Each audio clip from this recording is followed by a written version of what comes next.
back. Today I'm going to show you how to remove zinc from galvanized steel in the safest way possible. This is pretty straightforward. All you're going to need is a few pieces of scrap copper. Doesn't matter if it's pipe, wire, or even pennies. Store-bought hydrochloric acid. This is relatively safe as long as basic safety measures are taken. Wear a pair of safety glasses and work in a well-ventilated area. Maybe put on a pair of gloves as well. 3% hydrogen peroxide. This isn't completely necessary, but it helps to jumpstart the reaction and save time.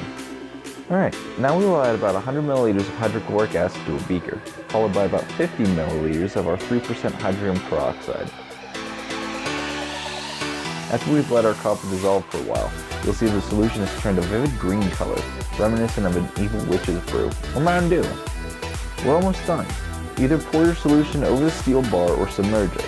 Submerging it is much safer, as I splashed a lot of solution trying to get some cool shots of the zinc dissolving. You can observe the black zinc oxide flake off and disappear into solution, trading places with copper zinc chloride.